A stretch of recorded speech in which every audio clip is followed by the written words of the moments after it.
Assalamualaikum warahmatullahi wabarakatuh. Kali ini saya akan mereview jurnal tentang implementasi data mining dengan association rules dalam pengambilan keputusan untuk korelasi pembelian produk menggunakan algoritma a priori. Saya Akmal Fikri ingin menjelaskan tentang jurnal ini. Yang pertama terdiri dari abstrak, yaitu ada penataan dan penggolongan barang di swalayan, satu bagian proses manajemen. Ada dua nilai penting, yaitu minimum support dan confidence. Ada kata kunci yang paling penting, yaitu a priori, barang, dan association rules, serta penataan.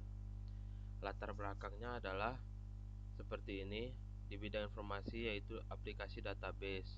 Contoh dalam dunia bisnisnya adalah supermarket.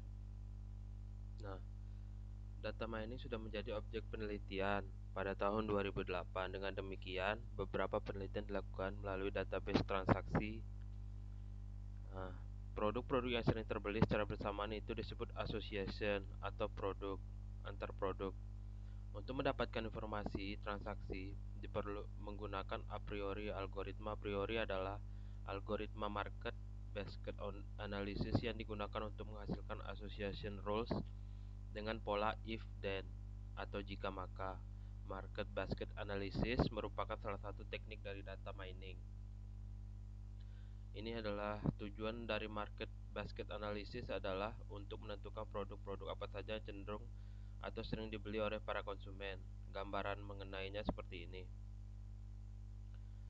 Bentuk umum aturan association adalah jika if attendance else consequence atau X menuju Y dibaca jika A maka B. Association rules di atas dapat dibaca secara sederhana menjadi jika X membeli roti tawar, maka X kemungkinan 30% membeli selai. Nah, kalau analisis algoritma a priori, teknik data mining untuk menemukan aturan asosiatif antara suatu kombinasi item. Contohnya adalah aturan asosiatif dari analisis pembelian di suatu pasar swalayan. Setelah itu, dalam menentukan association rules, terdapat suatu integritas measure atau unsur ketertarikan yang umumnya terdapat dua ukuran, yaitu support dan confidence tadi. Kedua ukuran itu berguna untuk menentukan interesting association rules. Setelah itu, kita akan metodologi penelitian perancangan sistem, yaitu terdiri dari data flow diagram dari level 0 hingga level 1. Implementasi dan pengujian data, yaitu persiapan teknis, ini barang yang harus digunakan. Setelah itu kita membuat tampilan aplikasi. Seperti ini tampilan aplikasinya. Setelah kita melihat tampilan aplikasi, kita akan melihat halaman implementasi a priori. Nah, pada halaman ini digunakan proses data mining yang akan kita lanjutkan nanti di RStudio. Ini ada pengujian sistemnya menggunakan ini seperti ini. Setelah itu kesimpulannya adalah metode association rules dengan menggunakan algoritma a priori pada aplikasi ini dapat memberikan aturan asosiasi dengan menggunakan nilai minimum support dan minimum confidence sebagai acuan.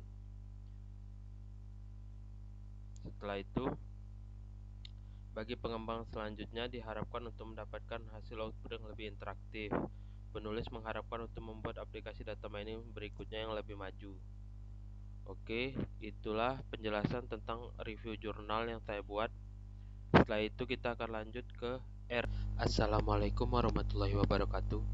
Kali ini saya akan menjelaskan bagaimana cara mengimplementasikan association rules dengan algoritma priori. Pertama-tama, kita harus menyiapkan package-nya terlebih dahulu, diinstal. Setelah itu, library-nya kita gunakan, kita panggil, karena setelah menginstal saya tinggal memanggil library-nya saja. Saya run, ada retl, ada arules, ada arulesvice, dan ada library sign. Setelah kita melakukan panggilan library, kita memanggil data terlebih dahulu. Oke, data kita panggil, kita menggunakan data yang telah ada pada jurnal tadi. Oke, kita open. Setelah di open, kita panggil datanya. Ini data yang digunakan pada jurnal tersebut. Setelah itu kita ubah nama data tadi menjadi data jurnal. Kita run dulu. Setelah kita menyelesaikan pemanggilan data dan library, kita menyiapkan data tersebut terlebih dahulu. Pertama, data jurnalnya kita run dengan menggunakan split dan data jurnal minimum, support, dan confidence. Kita run. Setelah itu dia akan data jurnal transactions. Itu ada yang duplicate item pada transactionsnya, tapi tidak apa-apa. Kita inspect data jurnal. Dari suspek tersebut kita mendapatkan hasil ini. Ada most frequent item, ada minimal first quest, median, main, rata-rata, maksimalnya, ada extendnya, ada information transaction.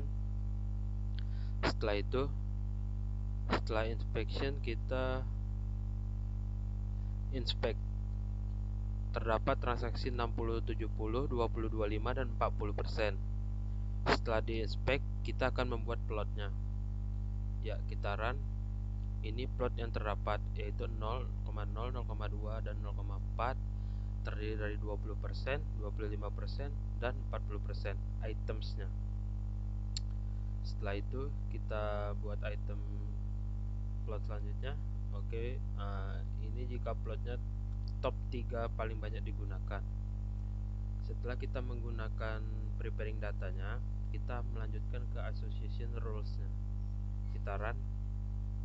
Nah, dari association rules a priori kita mendapatkan nilai seperti ini. Setelah itu kita confidence-kan, kita urutkan dari yang paling rendah ke paling tinggi. Inspection rules run. Oke, nah dari sini kita mendapatkan 0,05, 01, 0,5, 0,5 ke 1, 2, 1. Dihitung semuanya, hasilnya 1. Setelah itu kita melakukan plot rules. Kita run. Oke, ini ada scatter plot rules untuk 5 rules yang kita dapatkan tadi. Ini supportnya 0,4 sampai 0,5. Kita run terakhir. Nah, ini tabel terakhir, yaitu support, confidence, coverage, lift, dan count. Ini adalah nilai-nilai yang terdapat pada tabel tersebut. Pada jurnal tersebut juga terdapat sudah dituliskan kombinasi itemnya, minimum confidence-nya, dan ada 26 rules, ada 21 rules, ada 7 rules, dan 8 rules. Dan ini kombinasi jika kita menggunakan R. Oke, sekian dari saya penjelasannya. Wassalamualaikum warahmatullahi wabarakatuh.